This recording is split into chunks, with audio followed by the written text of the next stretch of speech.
al Evangelio de Mateo, al capítulo 14, Mateo capítulo 14, versículos 22 al 23.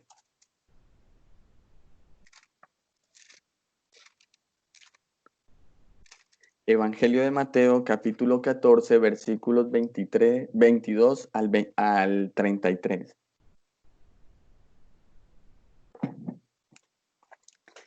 Se titula nuestra porción del día de hoy, Jesús anda sobre el mar. Hay momentos de nuestras vidas que nos parece que estamos como caminando solos, ¿no? Por esta tierra. Hay tormentas que se levantan a nuestro alrededor y creemos estar solos atravesando cada una de ellas. El temor y la vacilación nacen en nuestro corazón y pensamos que el Señor nos ha abandonado. Pero la pregunta que debemos hacernos en esos momentos es, ¿realmente estamos solos? Todas estas tormentas que se han levantado han tomado por sorpresa al Creador y nos ha encontrado desprovistos de toda la protección divina. En esta porción de la Escritura vamos a ver la separación de Cristo con sus discípulos, la tormenta que se levanta y que los abraza ferozmente, la tensión y el temor que los envuelve mientras estaban en la barca. Y finalmente veremos el restablecimiento de la confianza al Señor y la adoración que debemos darle al Señor por su providencia, por su ayuda y por su cuidado. Entonces, vamos a empezar en el versículo 22 del capítulo 14 de Mateo. Dice así la escritura, versículo 22. Enseguida Jesús y sus discípulos, enseguida Jesús hizo a sus discípulos entrar en la barca e ir delante de él a la otra ribera, entre tanto que él despedía a la multitud. El Señor en este momento está despidiendo a la multitud porque Él quiere estar, ¿qué? A solas con su Padre. Él quiere subir al monte a tener un tiempo privado con el Padre eterno. Y segundo vemos, ¿cierto? Que Él empieza a despedir a la multitud, ¿no? ¿Por qué? Porque esta multitud no tenía planes tan piadosos para con el Señor. Y esos planes que la multitud tenía para con Cristo eran nada más y nada menos poner al Señor como gobernador y hacerlo rey de ellos. Pero no era para que gobernara sus vidas, no era para que fuera el Señor y Salvador de ellos, no. Ellos lo iban a utilizar con un pretexto. ¿Y cuál era ese pretexto? Una revolución en contra del Imperio Romano. Solo querían usar a Cristo para la liberación del yugo que les tenía Roma. Y vamos a ver un momentico el pasaje paralelo que se encuentra en Juan capítulo 6. Miremos un momentico el texto paralelo de Mateo que se encuentra en Juan capítulo 6. Y vamos a leer el versículo 15. Allí Juan nos muestra y nos revela las intenciones que tenía el pueblo para con Cristo. Es por eso que en el versículo 22 de Mateo 14 el Señor empieza a despedir a la multitud. Dice así la escritura, Juan 6:15. Pero entendiendo Jesús sabía, ¿no? Porque Él conoce lo que hay en el corazón de los hombres. Él conoce qué hay dentro de nosotros y cuáles son nuestras intenciones y nuestras verdaderas motivaciones para acercarnos a Él. Pero entendiendo Jesús que iban a venir, ¿para qué? apoderarse de él. ¿Con cuál intención? ¿Con cuál propósito? Y hacerle que rey. Volvió a retirarse al monte él solo. ¿Cuál era la intención del pueblo? Hacerlo rey.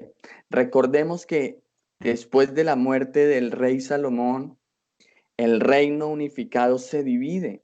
Se divide en dos, el reino del norte y el reino del sur. El reino de Israel y el reino de Judá. El reino de Israel, un reino que se pervirtió, ¿cierto? Que apostató de la fe. 10 tribus, ¿sí? Fueron gobernadas por casi 20 reyes en un periodo de 200 años. 200 años, 210 aproximadamente, duró el reinado de Israel. Hasta que vinieron los asirios,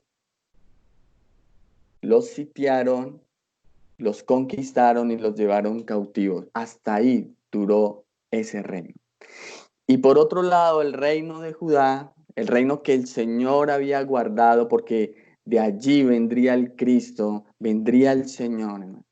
Ese reino, también gobernado por unos 20 reyes, ese reino duró unos 350 años, hasta cuando vino Babilonia, ¿se acuerdan? Y los llevó cautivos. De ahí en adelante había un anhelo profundo por volver otra vez a unificarse el reino, porque viniera ese rey prometido, ¿se acuerdan? El que Dios le había prometido a David. Ese hijo de David que se iba a sentar en el trono y que iba a gobernar por siempre y para siempre. Ese anhelo estaba en el corazón del pueblo judío tantos años, hermano, tantos siglos. Y cuando vieron a Jesús, ellos pensaron, ¿sí?, que el rey los iba a liberar del yugo de la esclavitud de Roma, pero no entendieron que Jesús era el Mesías que venía a librarnos del yugo del pecado, hermano. Nos venía a librar del reino de las tinieblas, hermano, de la mano de Satanás. Éramos esclavos al pecado. Esa era la liberación que el Señor iba a hacer para su pueblo, hermano. Pero los judíos no entendieron, tenían otras motivaciones. Volvamos a Mateo capítulo 14.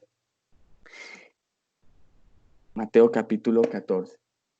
Entonces es interesante notar en el versículo 22 que el Señor hizo a sus discípulos que entrar a la barca. El Señor forzó, obligó y constriñó y ordenó a sus discípulos, ¿qué cosa? Que entraran a la barca para que fueran primero a la otra orilla del mar de Galilea, para que se adelantaran mientras él quedaba solo. Todo lo que acontece a nuestro alrededor está bajo el soberano propósito de Dios. Y no hay nada que suceda sin que Él lo establezca primero. Todo lo que les esperaba esa noche a los discípulos estaba bajo el control soberano del Señor. Nada se sale de sus manos. Ni una partícula, ni la más pequeña de este universo está fuera del control de Dios. Está fuera de la soberanía de Cristo. Todo está bajo el dominio del Señor. Pues el Señor había dispuesto todo lo que los discípulos iban a atravesar esa noche. ¿Para qué? ¿Con cuál objetivo? Para el crecimiento y el fortalecimiento de la fe de ellos, para que crecieran en la dependencia y en la confianza que debían tener en el Señor. Mira, así acontece en nuestras vidas. Todo está cuidadosamente planeado por el Señor. Y aunque pasemos por momentos muy difíciles y quizás dolorosos, todo está diseñado para el buen desarrollo y el crecimiento de nuestra fe, de nuestra confianza, de nuestra dependencia. Así que no desesperemos, porque el Señor está trabajando en medio de nosotros. Y el Señor lo está haciendo a través de las circunstancias que nos están rodeando. El Señor lo está haciendo. nos está llamando con cuerdas de amor, aunque esas cuerdas de amor pueden ser muy dolorosas en tu vida, pero Él nos está trayendo hacia Él, nos está mostrando el camino, nos está mostrando que debemos vivir para Él, en dependencia de Él, porque separados de Él, nada, absolutamente nada podemos hacer. Miremos ahora el versículo 23 de Mateo 14. Dice así la escritura. Despedida la multitud, subió al monte a orar aparte. Y cuando llegó la noche, estaba allí solo. ¿Qué versículo tan sublime es este? ¿No les parece? El Señor Todopoderoso, el Rey soberano, el eterno Dios, sube al monte ¿para qué? Para orar en privado a su Padre Celestial. Mira, si el Señor Jesucristo, siendo Dios mismo, sentía la necesidad de orar, yo te pregunto, ¿cuánto más nosotros, que somos débiles criaturas, cuánto más nosotros necesitamos elevar nuestros corazones, elevar nuestros pensamientos, elevar nuestra alma y nuestro espíritu ante el trono de la gracia? De verdad que es una necesidad más que la necesidad que tenemos del pan diario. Porque no solo de pan vamos a vivir, sino que realmente vivimos de toda la palabra que sale de la boca de nuestro Señor. Él es nuestro verdadero alimento. Él es nuestro verdadero pan, hermano. Porque acuérdese, no vivimos para este mundo, sino que nos estamos proyectando para la eternidad. Nuestra eternidad comenzó el día que nacimos, el día en que fuimos engendrados. Allí comenzó nuestra eternidad. ¿Y a dónde irá a parar? Esa es la gran pregunta. ¿Estaremos con Él por siempre o estaremos separados de Él por siempre? Mira, de verdad que si no nos elevamos al Señor, si no nos interesamos por Él, si no deseamos buscarle y amarle, no somos mejores que los animales allá afuera. Pues aquellos animales no tienen razón ni entendimiento. Pues mira, nosotros estamos sujetos a toda clase de problemas, de toda clase de dificultades. Entonces seríamos muy desventurados si no tuviéramos al Señor como refugio y como protector en nuestras vidas, hermano. Al menos las bestias salvajes, hermano, son sustentadas por el Señor. Pero si nosotros no lo buscamos a Él, seríamos más desventurados que ellas. Debemos buscar al Señor cada día de nuestra vida. Debemos depender de Él a cada instante de nuestra frágil existencia, hermano. Mira lo que dice el Salmo 63. Miremos un momentico el Salmo 63, el versículo 1 del Salmo 63. Hermosos son los salmos, ¿cierto? Nos gozamos los jueves, ¿no? En el estudio de los salmos. Dice así, Salmo 63:1. Dios, Dios mío, eres tú. De madrugada que te buscaré. Mi alma tiene sed de ti. Mi carne te anhela. Tenemos hambre y sed del Señor. Lo anhelamos con desespero, con gran agonía, en tierra seca y árida, donde no hay agua. Así lo buscamos. De verdad, tú puedes ver a tu alrededor y ver un desierto de tal manera que te haga bramar y desear el agua de vida. David deseaba buscar al Señor, a pesar de todos sus pecados, ¿no? A pesar de todo lo malo que hacía en su vida, había un anhelo profundo en su corazón de buscar al Señor, de depender de Él, de estar cerca en comunión con el Señor. Qué deleite es la comunión con Cristo, hermano. Ahora, el Señor mientras estuvo en esta tierra dedicó mucho tiempo a la oración, pero no solamente oraba por él, ¿no? Sino que el Señor oraba por su pueblo. Y hay mucha evidencia en las Escrituras, hay muchos pasajes en la Biblia que nos muestran que el Señor oraba por sus ovejas, por su pueblo, por sus hijos. Ahora, no creamos que porque el Señor está allá arriba, sentado en el trono de gracia, Él no continúa orando por nosotros. Pues déjame decirte que Él sigue haciéndolo desde los cielos. Él está orando por sus hijos, por su pueblo, por su iglesia, hermano. Orando y siendo guardados por su poder mientras viven y pasan como peregrinos por esta tierra, hermano. Esa es la verdad del Evangelio. El Señor intercede por nosotros, hermano. A pesar de nuestros pecados, a pesar de nuestra maldad, a pesar de nuestra infidelidad a Él, a pesar de nuestra falta de fe en el Señor, Él sigue obrando, intercediendo por nosotros. Mira lo que nos dice el libro de Hebreos, Hebreos capítulo 7, versículo 25. Hebreos capítulo 7, versículo 25 nos va a mostrar la siguiente verdad. Por lo cual puede también salvar que perpetuamente a los que por él se acercan a Dios, viviéndose al Señor, vive, ¿sí? Viviendo siempre ¿para qué? Para interceder por ellos. El Señor intercede por nosotros, mis hermanos. Qué bella verdad del Evangelio. Qué hermosa realidad que nos muestra las Escrituras.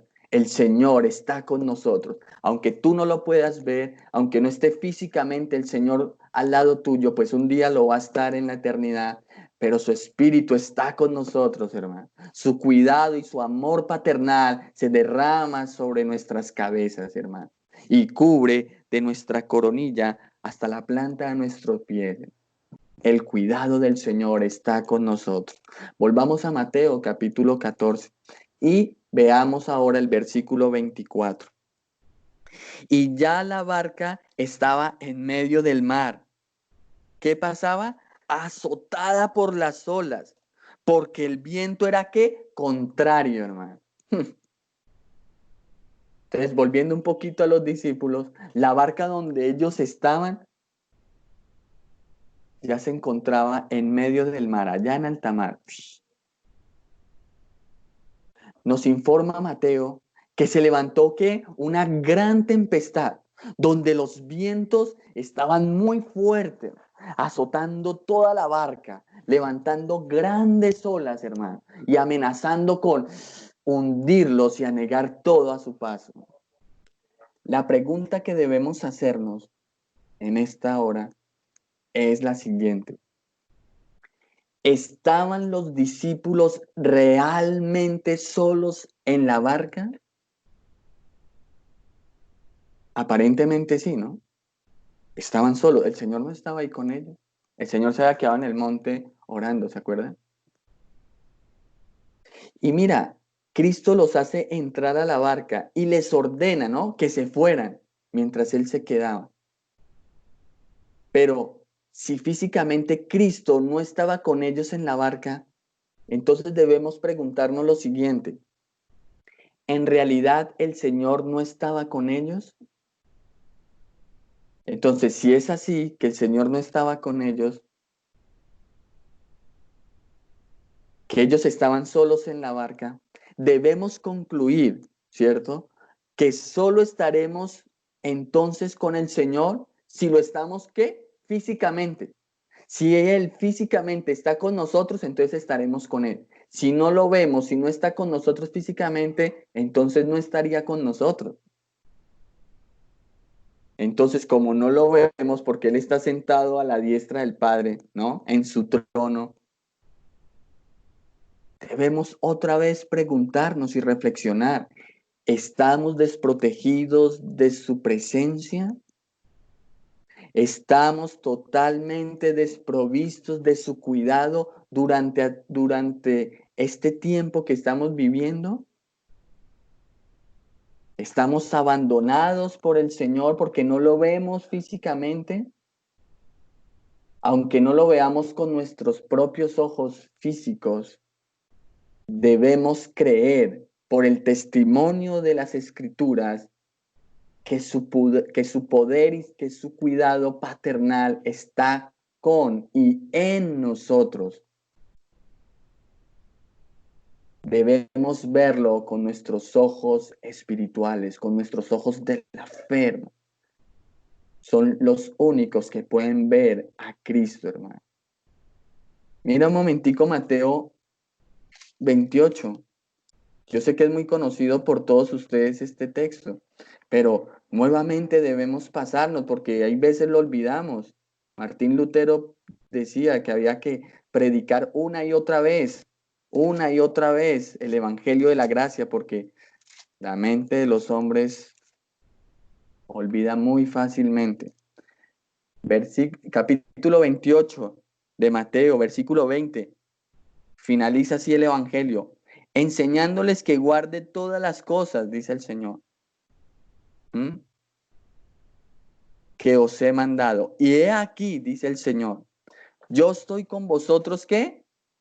Todos los días, ¿hasta cuándo?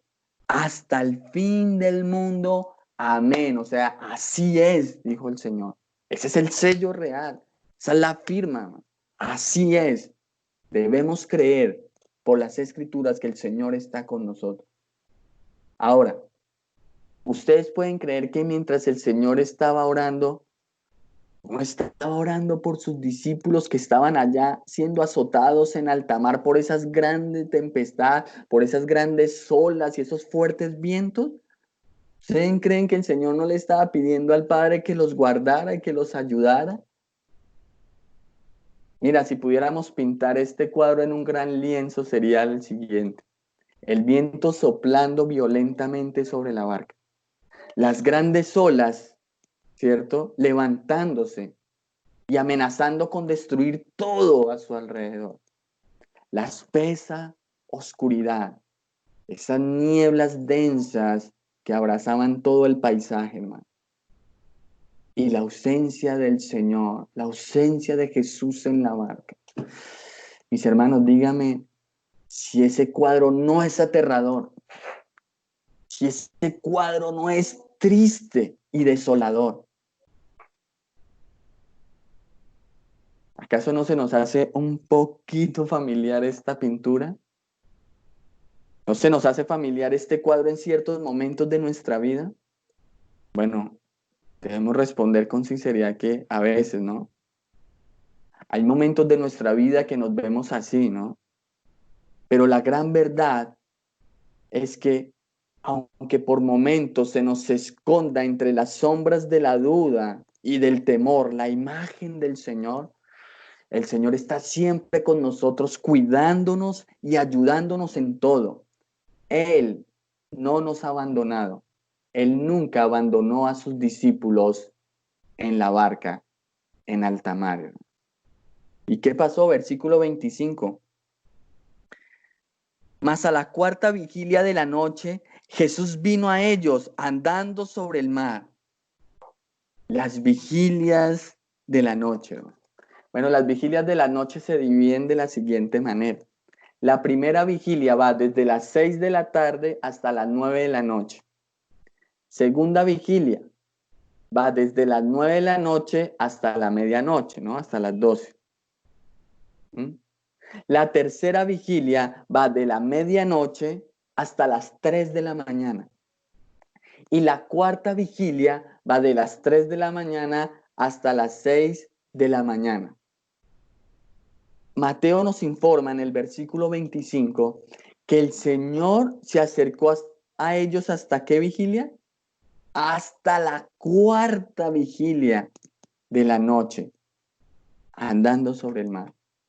O sea que los discípulos duraron, ¿sí?, muchas horas, unas 10 horas aproximadamente, batallando en medio de la tormenta a solas. Mira, esas horas en medio del caos nos parecen que es una eternidad, ¿no es así? ¿No lo hemos experimentado? Parece que nunca terminarían. Notemos con cuidado que el Señor no va tan pronto como comienza a levantarse la tormenta a socorrerlos, sino que Él deja pasar un buen tiempo a propósito, con intención, ¿no? Él deja pasar un buen tiempo para que aparentemente, ¿sí?, se vean que ellos están solos. Entonces, alguien puede mirar hasta aquí, dice, el Señor los ha dejado solos. Y el Señor demora un tiempo para ir al rescate. Bueno, en honor a la verdad, en ningún momento ellos estuvieron solos, ¿no? Como ya hemos visto. El Señor siempre estaba con ellos, siempre. Aunque no estuviera físicamente, sí estaba en su espíritu con ellos, hermano. Y su cuidado eterno estaba ahí a su lado. Ahora, el Señor deja que pase este tiempo difícil. ¿Para qué? ¿Cuál es el objetivo? El fortalecimiento de la fe. Y para llevar a los discípulos al reconocimiento de que Él es el verdadero Rey y el verdadero Salvador de sus vidas. Mira, lo mismo acontece con nosotros. Siempre el Señor está a nuestro lado. Siempre. Por el testimonio y las Escrituras así lo creemos. Pero Él nos deja pasar por esos momentos difíciles, esos momentos de oscuridad, de tormenta. ¿Para qué? Para trabajar en nuestra fe, hermano. Para llevarnos al reconocimiento de que Él es el Dios todopoderoso, el Salvador de nuestras vidas. Y para entender que separados de Él nada podemos hacer, que necesitamos depender cada día y cada instante de Él. Miremos el versículo 26, hermano. Y los discípulos, viéndole andar sobre el mar, ¿qué pasó? Se turbaron diciendo, un fantasma. Y dieron voces de miedo. Yo sé que es difícil, ¿no? En medio de la tormenta, ver con claridad todas las cosas.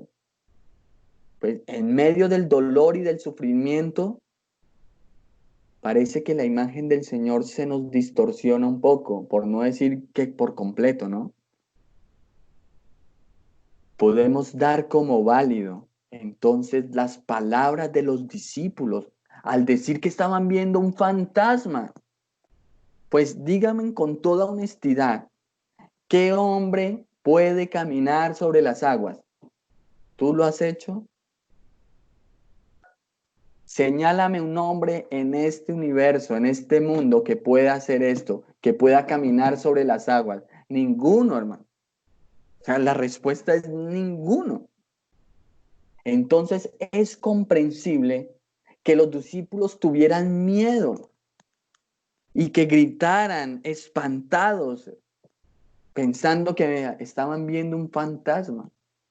Mira, yo creo que si nosotros fuéramos ahí en la barca junto con los discípulos, estaríamos tan temerosos al igual que ellos lo estaban. Y exclamaríamos también junto a los discípulos, un fantasma estamos viendo. Pues no somos mejores que ellos, ¿no? Somos iguales que los discípulos. Pero miremos el versículo 27. Pero enseguida Jesús les habló diciendo, tened ánimo, yo soy, no temáis. Qué ternura, ¿no? Con la que el Señor nos habla. Tened ánimo, yo soy el Señor, no tengan temor. Qué refrescantes son estas palabras para el alma abatida, para el alma sufrida y adolorida. ¿Cómo nos transporta el Señor del temor más profundo a la paz y el gozo más sublime, hermano, que podemos experimentar? Estemos anclados en el poder sin límite y en el amor infinito de nuestro buen Dios y Salvador Jesucristo, hermano. Él nos librará de la furia de las tormentas. Él nos guardará de las circunstancias más peligrosas.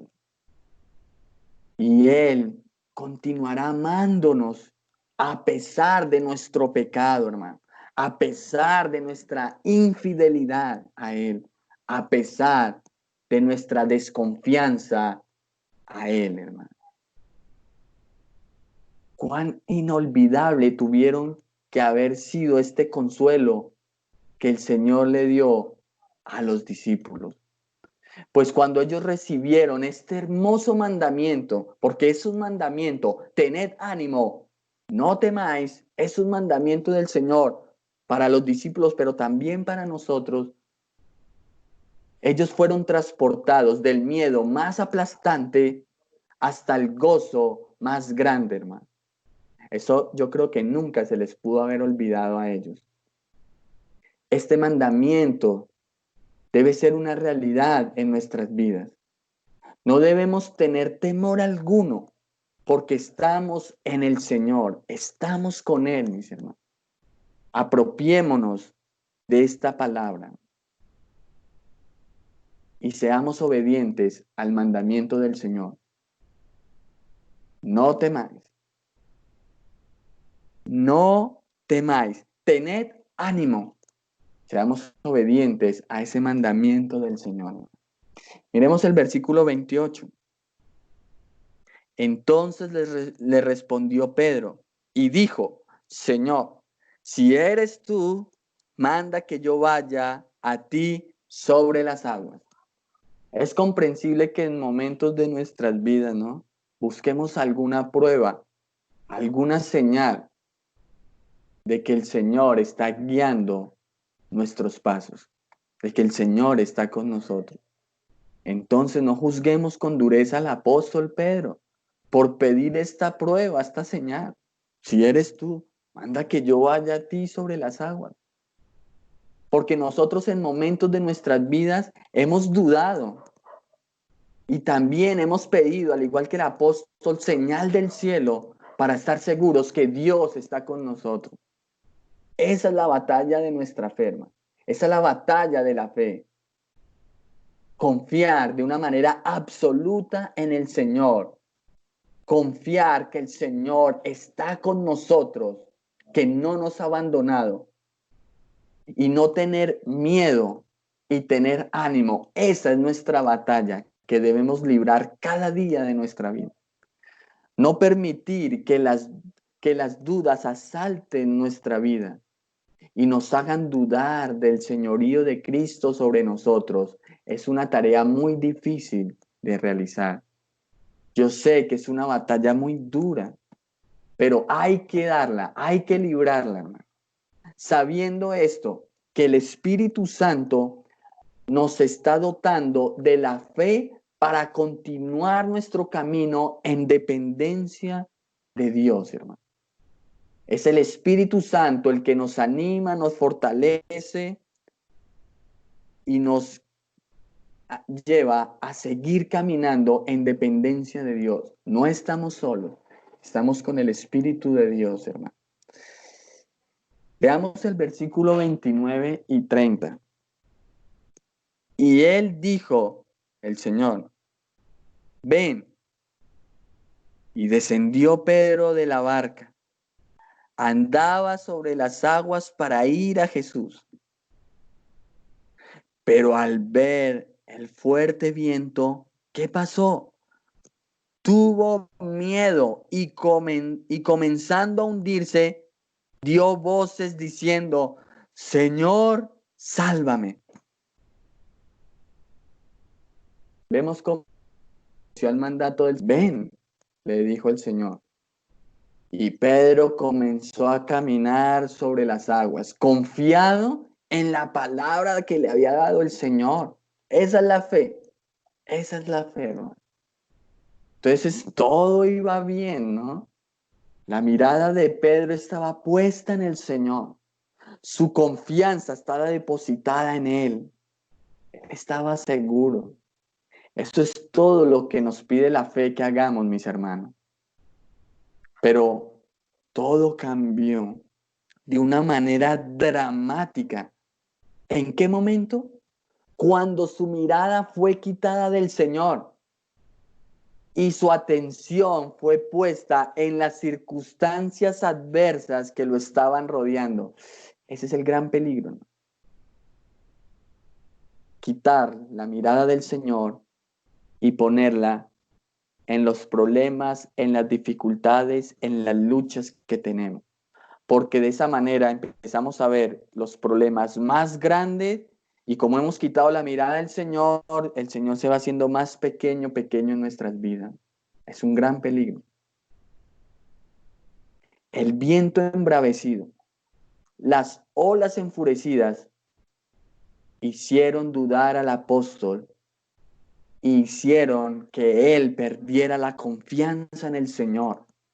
Pero noten una cosa, que quedaba una chispita, aún se conservaba en el interior del apóstol. Pues, ¿cuál es esa evidencia de esa chispa de la fe? Que el apóstol empezó a dar voces diciendo, Señor, sálvame, Señor, sálvame. Entonces no nos sintamos mejor que el apóstol, ¿no? Pues cuántas veces hemos dudado y nos hemos dejado hundir en las aguas turbias de las circunstancias adversas que pasan sobre nuestras vidas. Solo hemos permanecido en pie y estamos aquí y ahora, no por nuestra habilidad, no por nuestra fuerza, sino por su gran amor y por su gran misericordia, mis hermanos. Es que estamos aquí en pie. Es que hemos podido librar esas batallas y hemos podido salir adelante de todas esas luchas que hemos cruzado y que hemos librado, hermano. Versículo 31. Al momento, Jesús extendió la mano, asió de él y le dijo, hombre de poca fe, ¿por qué dudaste? El Señor, al extender su mano y al haberlo tomado para que no se hundiera y muriera ahogado allá en el mar, el Señor estaba mostrando su gran amor y su gran poder. El Señor reprendió muy duro al apóstol Pedro. ¿Y cómo lo llamó? Hombre de poca fe. Hombre de poca fe. Pues la duda y la vacilación entraran en su corazón al haber por un momento apartado la vista del Señor Jesucristo. Esto es haber dejado de confiar en el Señor. Es necesario que el Evangelio por momentos nos sacuda un poco, ¿no? Y nos confronte con lo que creemos y con lo que conocemos del Señor, hermano. Es necesario que nuestra fe sea puesta a prueba y seamos exhortados por Él. Aunque pueda ser muy incómodo, ¿cierto? Y nada grato ser reprendidos por el Evangelio, es necesario para nuestro bien que seamos reprendidos cuando nuestra fe está naufragando. Mira, es la única manera de que podamos reaccionar y volver a poner nuestra mirada en el Salvador, hermano. Entonces no sintamos pena por el apóstol cuando fue llamado hombre de poca fe, porque también nosotros hemos sido hombres de poca fe. Nosotros también, al igual que el apóstol, hemos pasado por momentos de poca fe, hermano. Y el Señor hoy también nos dice, hombres de poca fe, ¿por qué dudan? ¿Por qué desconfían? Que el Espíritu Santo nos fortalezca y nos anime. Versículo 32. Y cuando ellos subieron a la barca, ¿qué pasó? Se calmó el viento. Paz, paz, paz. Es maravilloso ver cómo las fuerzas impersonales de la naturaleza están bajo el dominio soberano del Señor. ¿Lo notaron? Dime quién de nosotros tiene el poder para obligar una tormenta, para doblegar una enfermedad, para acallar un terremoto, hermano. ¿Quién de nosotros tiene poder alguno para someter cualquiera de estas cosas? La respuesta es: ningún mortal tiene tal poder y tiene tal autoridad sobre la naturaleza, hermano. O dime, ¿quién mortal, quién de nosotros puede destruir este coronavirus y lo puede doblegar? ¿Dónde están todos esos tales profetas, milagreros, todos esos tales apóstoles falsos? ¿Dónde están en esta hora? ¿Por qué no lo han quitado en medio de nosotros? Porque ningún mortal tiene el poder y la autoridad sobre la naturaleza, hermano. Solo el Señor, porque Él la creó, porque Él está sobre todas las cosas. Y Él quitará esto en medio de nosotros cuando Él lo quiera, cuando Él lo determina, hermano. Ahora, el mar que hace un instante estaba todo revolcado, que estaba tirando de un lado para otro todas las cosas, la barca, ¿no? Ahora se puede ver que quieto y plácido como un lago, tranquilo. La paz está reinando ahora. Las horas de oscura tiniebla han cesado, pasaron. El miedo abrasador, ¿cierto? Esa desesperación ha terminado. Y ahora todo está en absoluta calma. Todo está en paz. Esa es la paz que solo el Señor nos puede dar. ¿Y cuál es esa paz? Estar seguros en Él. Estar en Él. Confiar en Él. Depender de Él. Saber que si Él está con nosotros, ¿quién podrá estar en contra nuestra, hermano? Nadie, mis hermanos. Y para finalizar, veamos el versículo 33. El clímax, ¿cierto? La gran enseñanza de todo este pasaje. ¿Qué nos dice el versículo 33? Entonces, los que estaban en la barca, ¿qué? Vinieron y le adoraron, diciendo, verdaderamente eres, ¿qué? El Hijo de Dios. Aquí está el propósito de todo este pasaje, hermano. La adoración de vida. Entonces yo les hago esta pregunta: ¿cuál es el propósito de todo lo que ocurre, lo que acontece en tu vida? ¿Cuál es el sentido de que el Señor nos deje pasar, como lo hizo allá con sus discípulos en el mar, por todas esas tormentas difíciles en nuestras vidas? ¿Cuál es el propósito, hermano? Ahora, si a ti te pasa una y otra vez y caes y toda la adversidad está sobre ti y tú no encuentras este propósito, no has aprendido nada, ¿no? Lo único que estás haciendo es añadiendo cada vez más dolor y miseria a tu vida, hermano.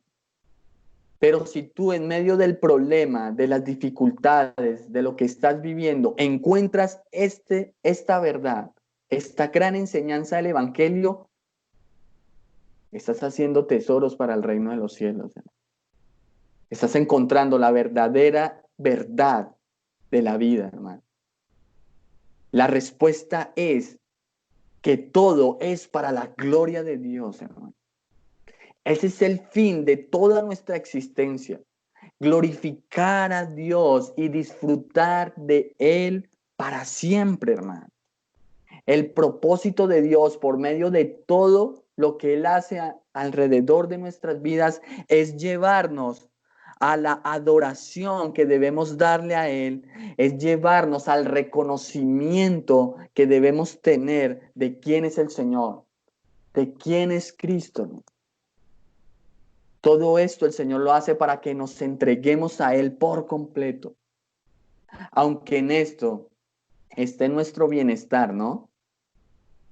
Aunque cuando el Señor nos ayuda, nos guarda, nos alimenta, provee para nuestras vidas, nos sustenta, nos ama, nos cuida, aunque en todo esto esté nuestro bienestar, y podamos disfrutar de todos los bienes que el Señor nos da, no se trata de nosotros, sino que se trata de la exaltación al Dios eterno. Eso es lo que persigue el Señor en su pueblo, que lo glorifiquemos y que lo amemos, hermano, y que veamos su gran poder y su gran misericordia cuando Él actúa en medio de las dificultades, en medio de las circunstancias adversas en nuestras vidas. Que lo reconozcamos a Él, que cada bendición que recibamos de Él, nuestro corazón lo exalte y proclamemos al mundo entero que Dios es bueno y que para siempre es su misericordia. Ahora, la exaltación que el Señor persigue en su pueblo, no es solamente en su pueblo que Él la persigue, hermano, sino que Él también va a hacer que toda la creación, hermano, que todo el resto de la humanidad también lo exalte y lo glorifique, hermano. Y magnifique su nombre. Todo lo creado lo glorificará. Para terminar, hermano, quiero que veamos un momentico Filipenses capítulo 2. Filipenses capítulo 2, hermano.